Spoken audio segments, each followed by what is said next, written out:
We're here at the 22nd CROI. My name is Fred Scheich, and I'm here with Sarita Shah, who is with the CDC and Emory.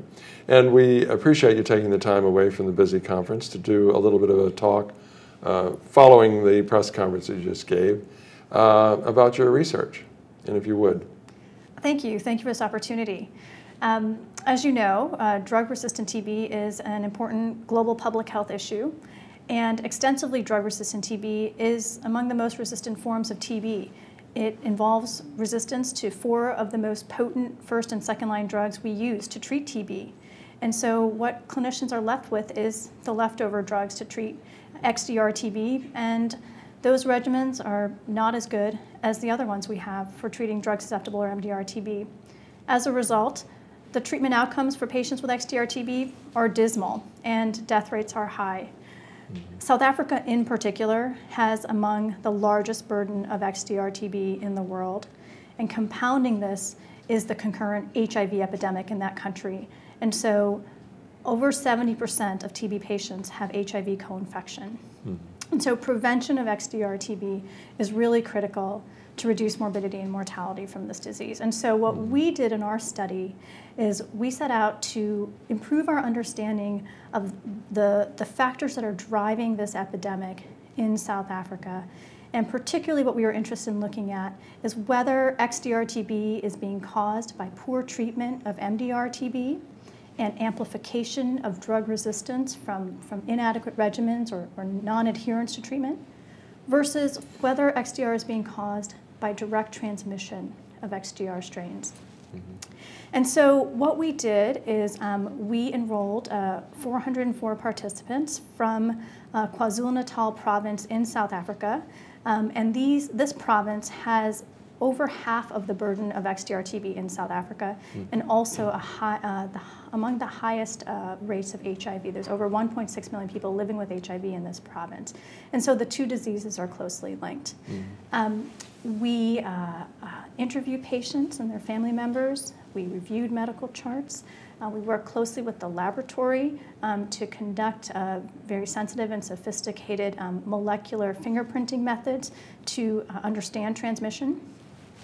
And what we found is that, firstly, 77% of our XDR-TB patients had HIV co-infection.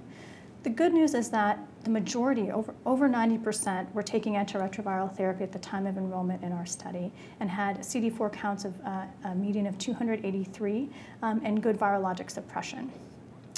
The primary finding from our study was that 89% of participants' isolates were matched with at least one other person.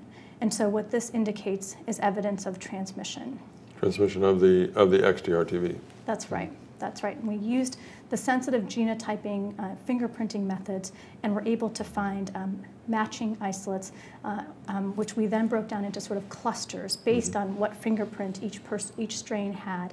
And we were able to break this large group of patients who had transmission into 22 clusters, so into matching groups based on their strain type.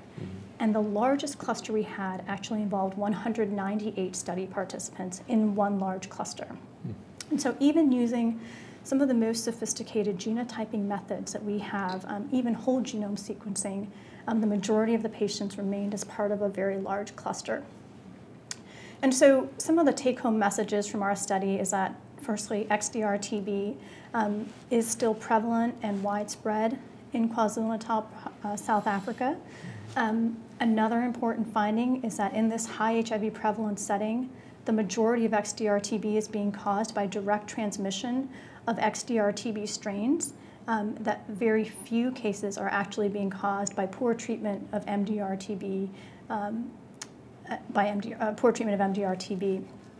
The other important finding is that the majority of our patients were HIV co-infected, but that a high number of them were taking antiretroviral therapy with good CD4 and viral loads. And so what we know from other studies is that patients with XDR-TB who are receiving antiretroviral therapy have the best chance for good treatment outcomes. And so integration of treatment for TB and HIV is really going to be another essential component of addressing this epidemic.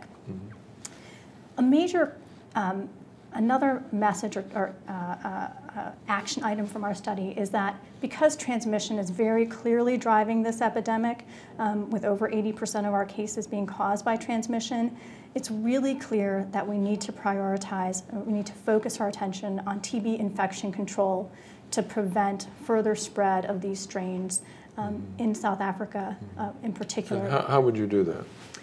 So infection control really involves kind of three broad components, which we categorize as administrative controls, environmental controls, and personal protection.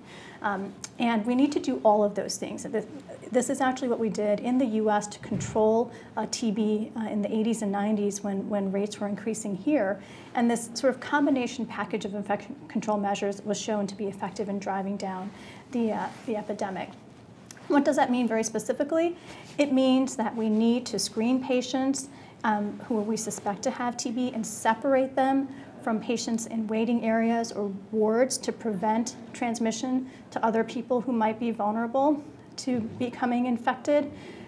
What does that look like practically? It means that we need to think about how we're designing our hospitals and our clinics and our waiting rooms and wards. And some of that stuff involves working with engineers and architects and really getting into how are we going to meaningfully separate patients. The other things we can do are suspect TB early, diagnose it fast, and get patients on treatment as soon as possible, because we know that once you're on effective treatment, which is only possible when you have a diagnosis, so once you're on effective treatment, your infectiousness goes down, and the patient has the best chance for having a positive outcome and for surviving this very devastating disease.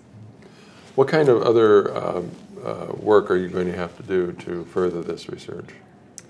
So one of the big questions that has come up is, where is this transmission happening? Some of the things I mentioned to you that need to be done really focus on hospitals and healthcare settings where we think a lot of transmission is happening. But we also think that there's transmission happening in the community settings.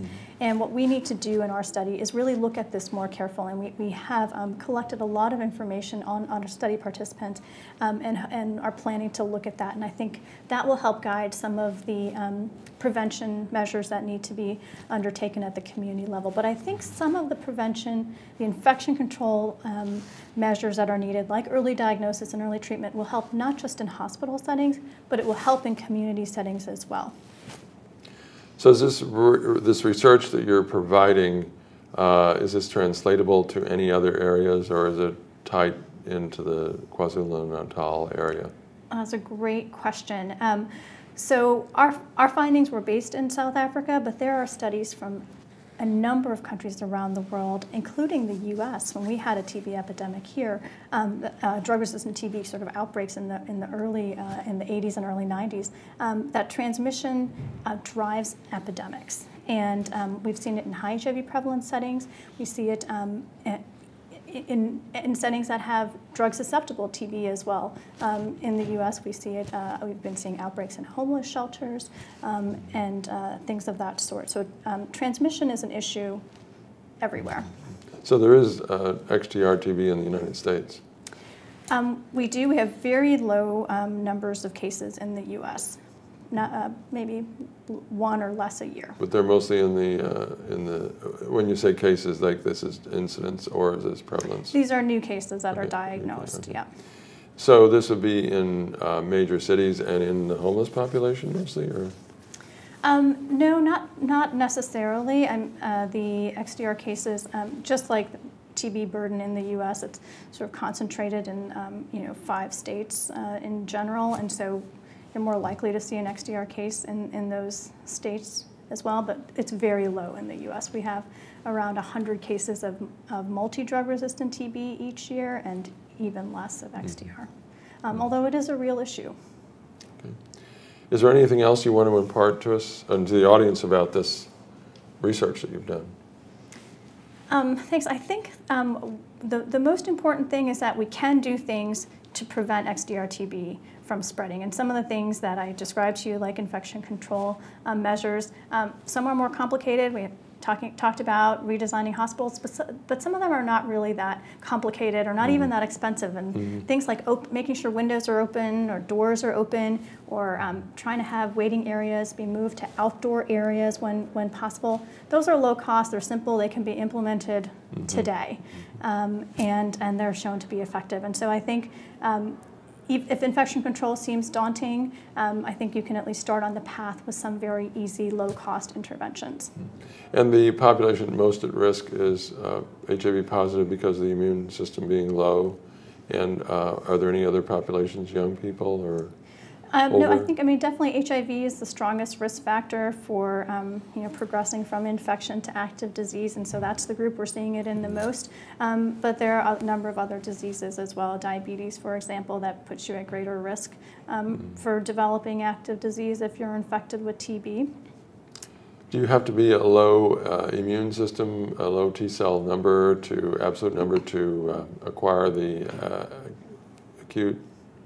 No, TB anyone can be infected with TB regardless of your as far immune as status. the acute infection? Certainly at higher CD4 counts or patients who are on antiretroviral therapy, your risk of developing TB does go down, but it never really goes down to patients who are not HIV infected. But with better immune restoration, you do have a reduced risk. Okay. Well, thank you very much for your help in getting this explained to us, because it is important information that you've learned, and I'm glad that you were able to impart it to our audience. Thank you for this opportunity. Thank you very much.